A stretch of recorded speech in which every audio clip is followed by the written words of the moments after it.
सोचो अगर किसी दिन ये साबित हो जाए कि इस ब्रह्मांड में हम इंसानों के अलावा भी कोई है, कोई ऐसा जो हमें देख रहा है, हमारी हर एक्टिविटी को परख रहा है। पेंटागन की फाइलों से लेकर रहस्यमय रेडियो सिग्नल तक, क्या ये सबूत काफी नहीं है कि इस ब्रह्मांड में हम अकेले नहीं हैं? क्या वाकई अमेरिकी सरकार के पास एलियंस की तकनीक और नॉन ह्यूमन बायोलॉजिक्स हैं? नासा के वैज्ञानिक जब मंगल ग्रह से आए उस 150 करोड़ साल पुराने मीटेराइट में सूक्ष्म जीवों के जीवाश्म जैसे संकेतों को ढूंढते हैं, तो क्या वो सिर्फ एक खोज है या एलियंस की मौजूदगी का सबसे बड़ा सबूत? और अगर एलियंस हैं तो फिर वो कहाँ हैं? आइए देखते हैं कुछ ऐसे ही चौंकाने वाले एविडेंसेस और कॉन्सिडेंसेस को जो शायद साबित कर दें कि इंसान इस ब्रह्मांड में कभी अकेला था ही नहीं। करीब मिड 20th सेंचुरी से ही रिसर्चर्स एलियंस और एक्स्ट्रा टेरेस्ट्रियल इंटेलिजेंट लाइफ की खोज में लगे हुए हैं, और तब से लेकर आज तक काफी शॉकिंग एविडेंसेस और यहाँ तक कि कई ऐसे फुटेजेस सामने आए हैं जिन्हें देखकर आप भी कहोगे कि एलियंस सच में होते हैं। Like US department of defence के हेडक्वार्टर पेंटागन से आई इन वीडियोस को देखिए जो यूएस की नेवी ने ली थी।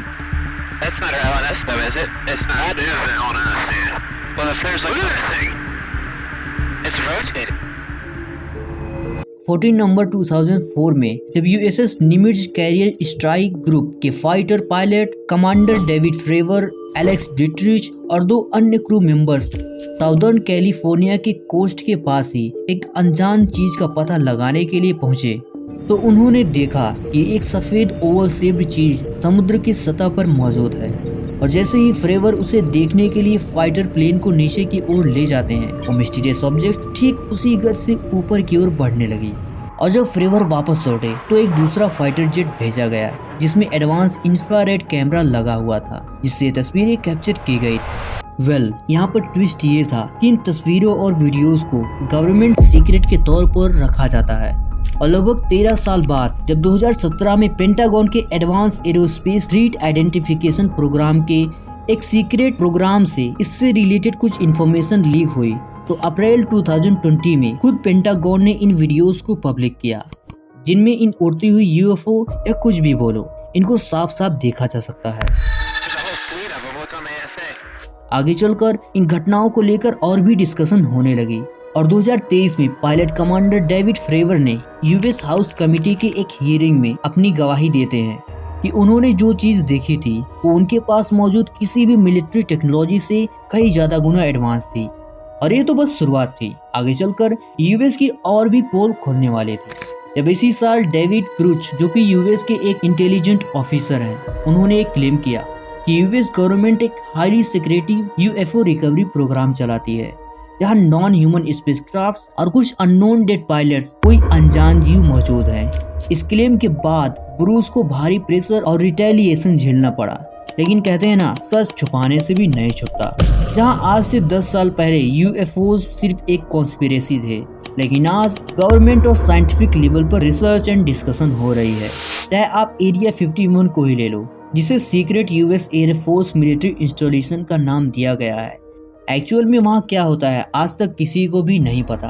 बेसिकली इस एरिया 51 में किसी परिंदे को भी पर नहीं मारने दिया जाता, लेकिन वहाँ काम करने वाले एक पर्सन ने खुलासा किया कि गवर्नमेंट वहाँ रिकवर्ड एलियन स्पेसक्राफ्ट के ऊपर रिसर्च करती है, जिसके बाद से इस पर कॉन्स्पिरेसी और भी बढ़ गई। जैसे जैसे इधर एलियंस के मौजूदगी की ये सारी बातें सामने आ रही थी, वैसे ही उधर वैज्ञानिकों ने एक्स्ट्रा टेरेस्ट्रियल लाइफ की खोज को आगे बढ़ाते हुए अंतरिक्ष में रिसर्च करना शुरू किया, क्योंकि यहाँ पर ये बात तो लॉजिकल है कि अगर ये स्पेसक्राफ्ट या एलियन हमें दिख रहे हैं, then obviously they are from another planet और डायमेंशन। सो इसी को ध्यान में रखते हुए हमने मार्स, वीनस और ऐसे एक्सोप्लैनेट्स को डिस्कवर किया जहाँ लाइफ एग्जिस्ट कर सकती है, एंड यू वोंट बिलीव हमें ऐसे प्लेनेट मिले भी। साल 1992 में सबसे पहले एक्सोप्लैनेट्स को खोजा गया था, जो PSR B1257+12 पल्सर यानी एक न्यूट्रॉन स्टार का चक्कर लगा रहे थे। लेकिन इन एक्सोप्लैनेट्स पर एलियन होने की बात ही छोड़ो, किसी लिविंग चीज का टिक पाना भी नामुमकिन होगा। क्योंकि किसी पल्सर या न्यूट्रॉन स्टार के नजदीक मौजूद ग्रह पर ग्रेविटी इतनी ज्यादा होगी कि कोई भी लिविंग ऑर्गेनिज्म टिक नहीं सकेगा, और अगर कोई बायोलॉजिकल स्ट्रक्चर बन भी जाए तो हाई टेम्परेचर एंड रेडिएशन इसे तुरंत ही नष्ट कर देगा। इसीलिए वैज्ञानिकों को ऐसे ग्रहों की तलाश थी जो सूर्य के जैसे ही तारे के पास एक हैबिटेबल डिस्टेंस पर मौजूद हों, और ऐसे हैबिटेबल प्लैनेट्स के ऊपर मैंने ऑलरेडी वीडियो बना रखा है, चाहे तो आप देख सकते हो। यहाँ पर अभी तक 70 पोटेंशियली हैबिटेबल प्लैनेट्स खोजे जा चुके हैं, जिनमें से 29 प्लैनेट्स ऐसे हैं जहां लिक्विड वाटर मौजूद हो सकता है, और जहां वाटर हो सकता है वहां लाइफ भी, राइट। लाइक TRAPPIST-1a, जिसे one of the most habitable planets में से एक माना जाता है। ये प्लैनेट हमसे 39.5 लाइट ईयर्स दूर एक्वेरियस कॉन्स्टेलेशन में मौजूद है। इस ग्रह की सबसे खास बात यह है कि ये एक रॉकी प्लैनेट है जिसकी डेंसिटी बिल्कुल पृथ्वी के जैसी ही है। 2018 की एक स्टडी के मुताबिक TRAPPIST-1e पर अर्थ से भी ज्यादा वाटर कंटेंट मौजूद हो सकता है। एंड इन द फ्यूचर अगर हमें इसके एटमॉस्फेयर में कुछ bio signature gases like oxygen, methane या कार्बन मिलते हैं, then definitely the life is being originating on this planet, या फिर हो सकता है पहले से ही यहाँ कोई जीवन मौजूद हो।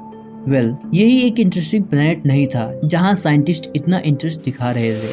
इसके अलावा एक और ऐसा भी ग्रह है जो वैज्ञानिकों को इतना हैबिटेबल लगा कि उन्होंने वहाँ किसी एलियन या एक्स्ट्रा टेरेस्ट्रियल बीइंग से कांटेक्ट करने के लिए इस ग्रह पर कुछ रेडियो सिग्नल्स भी भेजे थे, और इस ग्रह का नाम है लुइटन बी, जो एक सुपर अर्थ होने के साथ साथ हमसे 12.2 लाइट ईयर्स दूर है।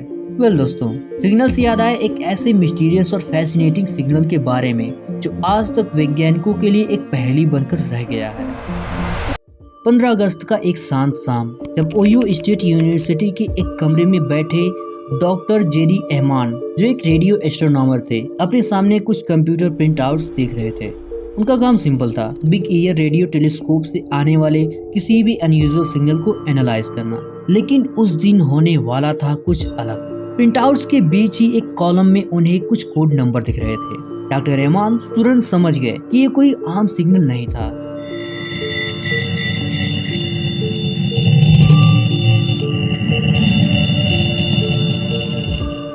बहुत ही स्ट्रॉन्ग था जो 42 सेकंड तक कॉन्टिन्यूसली चलता रहा, और एकदम 1420 मेगाहर्ट्ज की एग्जैक्ट फ्रीक्वेंसी पर, जो हाइड्रोजन लाइन से बिल्कुल करीब है। हाइड्रोजन वो एलिमेंट है जो इस यूनिवर्स का सबसे कॉमन एलिमेंट है, और अगर एडवांस सिविलाइजेशन हमसे कांटेक्ट करना चाहे तो शायद इसी फ्रीक्वेंसी का यूज करेगी, क्योंकि एक यूनिवर्सल फ्रीक्वेंसी है। और तभी उन्होंने एक्साइटमेंट में एक रेड पेन उठाया और सिग्नल के बगल में लिख दिया वाव। तभी से ये सिग्नल वाव सिग्नल के नाम से फेमस हो गया। बिग ईयर टेलीस्कोप ने इस सिग्नल को सजिटेरियस कॉन्स्टेलेशन के एक खाली रीजन से डिटेक्ट किया था, जहां ना कोई स्टार सिस्टम डिटेक्ट किया गया और ना ही कोई प्लैनेट। और एक अनजान खाली जगह से आने वाले इस सिग्नल ने सबको हैरान करके रख दिया। 1977 के बाद से सीधी साइंटिस्टों ने अपना पूरा फोकस लगा दिया कि शायद फिर से ऐसा सिग्नल मिले, लेकिन वाव सिग्नल फिर कभी detect and didn't find the signal. People have continued to look for it. We've been looking for it. ये सिर्फ एक बार ही नहीं था। साल 2004 में जब प्यूर्टो रिको के एरिकेबो ऑब्जर्वेटरी के एस्ट्रोनॉमर स्पेस के सिग्नल्स को ट्रैक कर रहे थे, फिर तभी उन्हें भी एक अनजान सिग्नल डिटेक्ट हुआ। ये सिग्नल एक बार नहीं बल्कि 3 बार सेम टाइम गैप्स के साथ रिपीट हुआ, मानो कोई हमें एक पैटर्न में सिग्नल भेज रहा हो। जब आगे रिसर्च की गई तो पता चला कि सिग्नल पीसेस और एरिस कॉन्स्टेलेशन के खाली जगह से आ रहा था, और एस्ट्रोनॉमर्स के हिसाब से उसी दिशा में अर्थ से करीब 1000 लाइट ईयर्स दूर तक कोई भी नॉन स्टार मौजूद नहीं था। साइंटिस्टों ने एक्साइटेड होकर फिर से उसी रीजन में स्कैन किया, लेकिन अंत में सिग्नल ना मिल पाने से निराशा ही हाथ लगी। लेकिन वाव सिग्नल की रहस्यमय गूंज अभी भी वैज्ञानिकों को हैरान कर रही थी। लेकिन ये पहला मौका नहीं था जब हमें अंतरिक्ष से जीवन के संकेत मिले हों। साल 1984 में रॉबर्टा स्कोर नाम के एक रिसर्चर को अंटार्कटिका के किसी एक कोने में एक अजीब पत्थर मिलता है। जब उन्हें ये पत्थर मिला तो उन्होंने इसका नाम ALH 84001 रखा और बताया कि मीटेओराइट मार्स प्लेनेट का है। समय बीतता गया और फिर आया 1996 जब नासा के वैज्ञानिकों ने एक क्लेम किया इस मंगल ग्रह के पत्थर में हमें जीवन के निशान मिले हैं। असल में जब इस मीटेओराइट का माइक्रोस्कोपिक एनालिसिस किया गया तो उन्हें उस पत्थर में ऑर्गेनिक मॉलिक्यूल्स और छोटे छोटे मैग्नेटिक पार्टिकल्स मिले। और जब इलेक्ट्रॉन माइक्रोस्कोप से इसका डीपली एनालिसिस किया गया तो एक चौंकाने वाली चीज दिखी, नैनो बैक्टीरिया लाइक स्ट्रक्चर। ऐसा लगा मानो ये किसी दूसरे ग्रह के एंशिएंट सूक्ष्मजीवों के फॉसिल्स हों। इस एक्स्ट्रा टेरेस्ट्रियल लाइफ की मौजूदगी के अनाउंसमेंट के बाद कंट्रोवर्सी फैलना तो ऑब्वियस था, क्योंकि इतनी बड़ी डिस्कवरी या बात पर कोई विश्वास कैसे कर लेता। लोग ये सोचने लगे, क्या सच में कभी मंगल ग्रह पर जीवन था या फिर कोई एस्ट्रोनॉमिकल कोइंसिडेंस। ये एक ही घटना नहीं थी। साल 1969 में भी ऑस्ट्रेलिया में विक्टोरिया स्टेट के एक टाउन मुर्चिसॉन में एक मीटेओराइट गिरा, जिससे इसका नाम मुर्चिसॉन मीटेओराइट रखा गया। और जब इस मीटेओराइट का एनालिसिस किया गया तो 70 से भी ज्यादा एमिनो एसिड को आइडेंटिफाई किया गया, जिनमें से 90 अर्थ पर नोन है और बाकी के नेचुरली अर्थ पर नहीं होते। तो इस पर आप क्या कहोगे कि क्या हमारे अलावा इस ब्रह्मांड में कोई और जिंदा चीज नहीं है? Just comment below. मुझे लगता है इतना काफी होगा आपको ये विश्वास दिलाने के लिए कि इस ब्रह्मांड में और कहीं भी जीवन होगा। लेकिन रुकिए, उनका क्या, जिन्हें अभी क्लियर नहीं कि क्या एलियन से एक्स्ट्रा टेरेस्ट्रियल लाइफ होती हैं।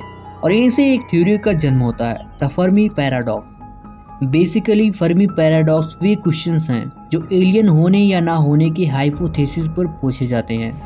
लाइक एलियन होंगे तो कहाँ होंगे, क्या वे हमें देख रहे हैं या हम उनकी ही बनाई हुई कोई मशीन है। अगर मैं इस पे बात करने लगूँ ना तो वीडियो बहुत ही लंबी हो जाएगी, लेकिन फिर भी ऊपर से बताता हूँ। देखिए, फर्मी पैराडॉक्स को समझने के लिए कई थ्योरीज सामने आई हैं, like the great filter, simulation theory, जू हाइपोथेसिस एंड इसके अलावा और भी इंटरेस्टिंग थ्योरीज हैं जिन्हें आपको जरूर जानना चाहिए। हमारे सर्चिंग एक्सपेडिशन कभी खत्म नहीं होने वाला, भले हम किसी एलियन से मिले या ना मिले, because the curiosity is our nature that makes our thinking a human thinking. अगर वीडियो अच्छी लगी हो तो लाइक करना, हो सके तो शेयर भी कर देना, और हाँ, सपोर्ट के लिए सब्सक्राइब जरूर से करना। मिलता हूँ नेक्स्ट किसी अमेजिंग टॉपिक पर, तब तक के लिए जय हिंद, take care and good bye.